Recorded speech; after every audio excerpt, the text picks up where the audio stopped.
I've mentioned before that I've got a lizard brain and I see pretty colours, and that's me hooked, so the abstract art style for this game was a dead ringer.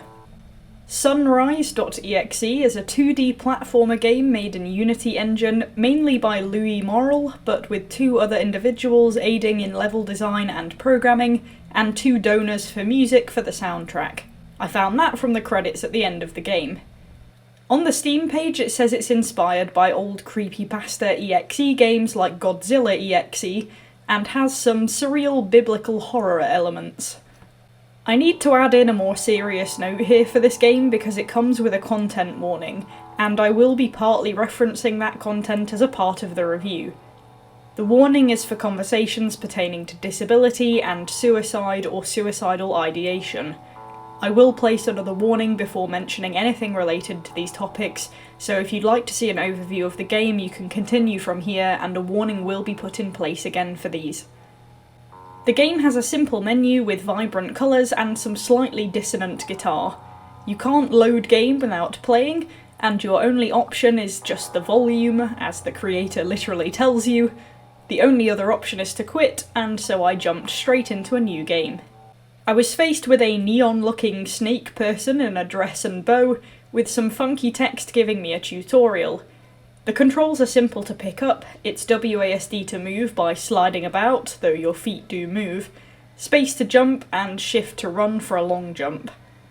The normal jump needs some momentum for you to get decent distance. If you jump straight up and then press right, you don't move very far. This will recur later discussing the game. You can also look up and down to see obstacles, and you can climb ladders with W and S, but you can't move right or left whilst you're on a ladder. Your goal is platforming and surviving, making your way through levels, dodging or defeating enemies, and employing various mechanics to reach the little sun circle at the end. I'm going to break down these mechanics first. The platforming mechanics and the enemies evolve as the levels go through. Firstly, it's jumping platform to platform, and it introduces pushing blocks to access higher areas. This moves into moving platforms, fans that propel you upward, tiny blocks that you have to precise jump onto, teleports at the bottom and top of the screen to access different areas, and falling platforms, plus wobbly moving platforms. Then there are wormholes in orange, retractable platforms with pillars attached, and moving teleports that you have to repeatedly spin in like a washing machine as it takes you to another place. There are plenty of hazards to go with these, from one-eyed blobs, sawblades with dubious edges, bullet bills, barbed wire, giant art pieces, moving tombstones or spider things, or bouncing circles coming out of spawners, retractable flames, and your own skill issues. This progression spans about 20 levels and starts fairly easy, bits and pieces introduced as it goes along, but some levels focus on just precision platforming, for example, whereas some are saw heavy and related to timing, and others just make you hop around in panic trying to dodge rockets and not fall down holes. Overall, the platforming and obstacles are mostly sound, but there are a few issues that made the actual delivery of the gameplay a little harder than it needed to be at points. On some levels, because of the art style, the path to use can be quite hard to distinguish from the background, which makes it difficult to target. You often get knockback with damage, and on slanted surfaces, this lateral knockback can cause you to essentially clip through a platform if you hit the upward slope, meaning you'll fall through it. If you get knocked towards the downward end, you're usually fine, but this can also mess up your flow. When you're on a moving platform, the game welds you to it, meaning you can't jump off it to dismount.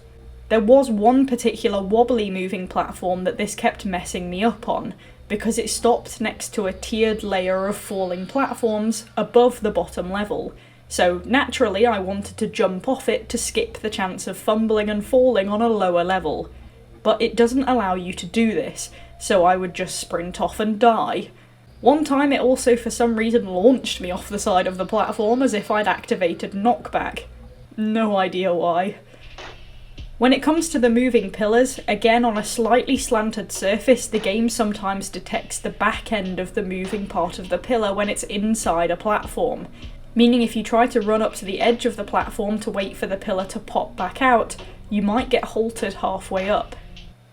Similarly, on some of the slopes levels, because the background is done pixely in places, the game also sometimes detects edges near the peak of slopes and stops you in your tracks.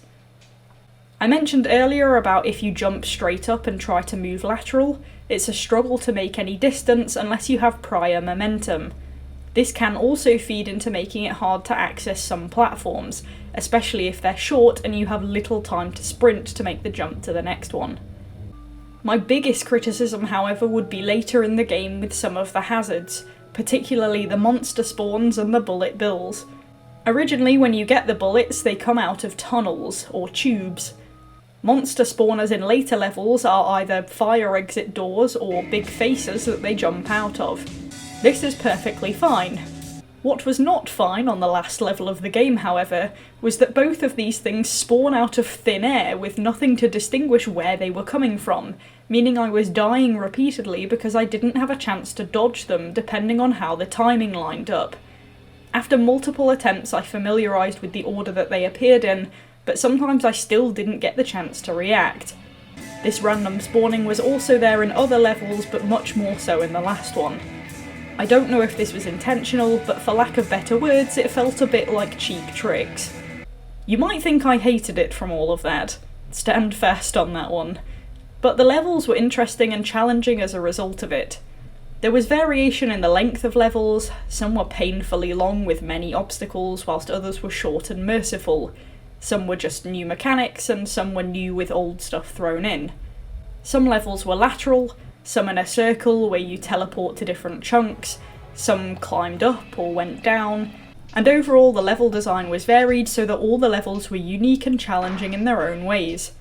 Those little niggles I mentioned did sometimes cause a bit of frustration, and the no reaction spawns did make me thank some kind of deity that this game has checkpoints, but for the most part it relied on your own skill and judgment. Now for the visuals and audio. This is usually a smaller part for game reviews, but with a game with abstract themes, this becomes a more prominent topic. It's a blurred kind of background style with a whole variation of colours across the levels, from various types of sunset colours through a few of the different levels, some greens, some black, white and grey, some with starry backgrounds and lanterns, rainbow colours, volcano colours. There are common colours in there, but they do change through the levels as well.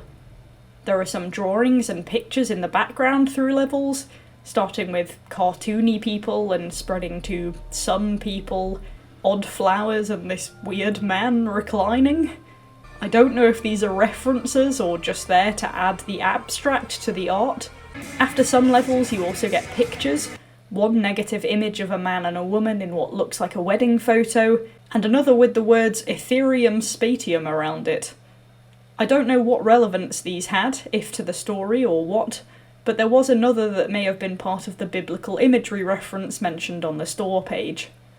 The music gives a feel to these levels, and for the most part it's some variation on eerie, but it does also dip toes into some gentler stuff. Rock, some techno, some ungodly mumbling, and a song with actual lyrics to it. A couple of notable soundtracks included one that in my notes I called We Was circa Alvin and the Chipmunks, and another one described as sounds like a big daddy having the worst toilet trip ever. Now you know why I'm not a music reviewer. I'm going to be honest with you, some of these tracks were painful to listen to the point where I felt like I was breaching sensory overload.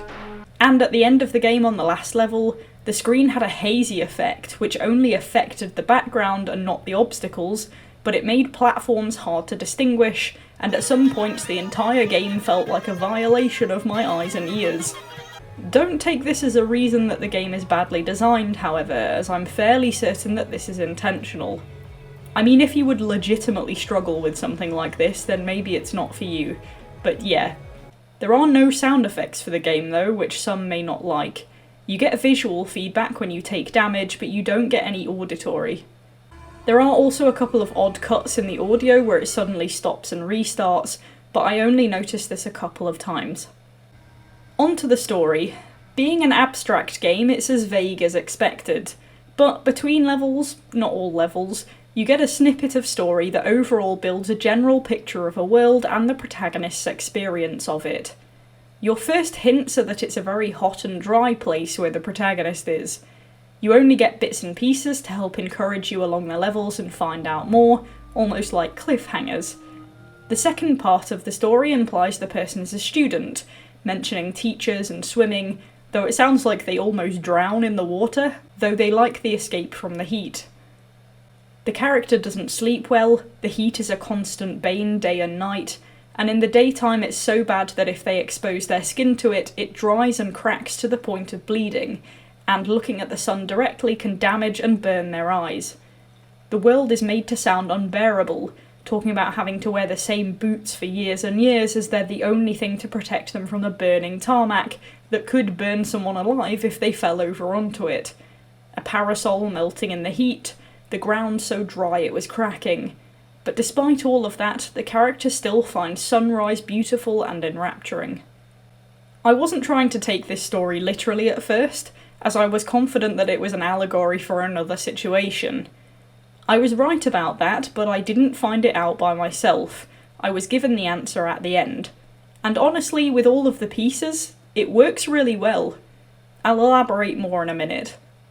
One feature I really liked as a small detail is that as you go through the game, your character sprite looks more and more weary. As you come to understand the suffering of their life in this world with an unbearable atmosphere and a constant struggle to sleep, they also show more and more signs of being dragged down by it. It's a really nice little touch to add in there. If I'm honest, I found this game a frustrating experience. The little snags with the platforming poked me a bit, the loud noises and dodgy visuals did also rattle me, some of the levels were too long to cope with the groaning and screeching in my ears at times, and I personally don't sit well with stories that are vague and inconclusive, or things left to interpretation with no answer. So every time I suffered a level to get a bit of story that seemed to have no link to the previous bit and cliffhanger me again, it also piled my frustration. Without giving much away, the post-credit scene alleviated a large amount of this built-up fury, and I felt like I'd been served a bit. I was also given clarity on the story that made a lot fall into place. Thank you for the answer, you saved me some stress. Here's the content warning. From this point I will be discussing sensitive topics. If you'd like to skip this detail, please forward to the timing given on the screen. 3, 2, 1. In short, once you finish the game, the post-credits part is audio recorded by the creator. In this audio they explain that they suffer from fibromyalgia, which causes them to have increased sensitivity to the world and difficulty sleeping. As I got more of the game story, I was thinking to myself how much torture it would be to live in a world where the sun is so hot it hurts to go outside, and when you're constantly fatigued, suffering from sleep deprivation and desperately thirsty but in pain whenever you eat or drink. There are other symptoms with fibromyalgia, including headaches, low mood and worry, mental fog and muscle stiffness, and the worst part of all is that currently there is no cure. The only options are therapy, antidepressants, and exercise or relaxation, if it doesn't hurt too much, I guess. The entire story of the game I'm fairly sure is an allegory for this condition. Every bit of sensory overload I got from the audio or the visuals was just a snippet of what the creator could be dealing with daily. Every time I got annoyed that a demon moaned loudly in my ear, it was an example of how even a noise like a groan could be received as overwhelmingly uncomfortable to someone who's sensitive. And if that isn't sobering for a slightly ragey game fan, I don't know what is. And in this part, the creator admits it is torture to live in the world, to the point of hating being alive. Making games is their art, and that makes them feel better as far as it can. And I have to say that as a game made to simulate the experience, even in some small way, it really hits the mark. And the way this story is written to transform the issue but still relate to it is really well done, because it gets the message across. I had no idea what the story was actually referring to, but I understood the message of a world of pain with no hope in sight. The creator also discusses trans issues, which is something they're passionate about in this message, and that's the finish of the game. Welcome back, skippers!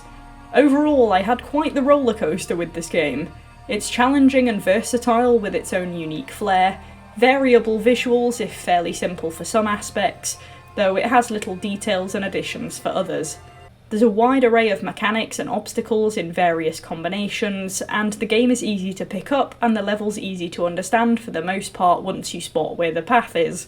It has some flaws in the gameplay with some rough edges and unwieldy manoeuvring, which can take a bit of time to figure out or get used to, and some surprise enemies spawning from the ether can ruin a good looking run. In total it took me about 3 hours and 15 to finish the game, so it's got a good amount of content to it. Obviously a bit more if you hit some skill issues. If you don't like loud or eerie noises, strong visuals, abstract stories, and may be particularly moved by the sensitive topics in this game, I'd say the game might not be for you. But if you're interested by a tricky platformer with some mystery and kooky visuals, and are content to take your headset off if the sound of groaning in your ears is too much, then this is a good experience to try. I would give SUN-RISE.exe a 7.5 out of 10.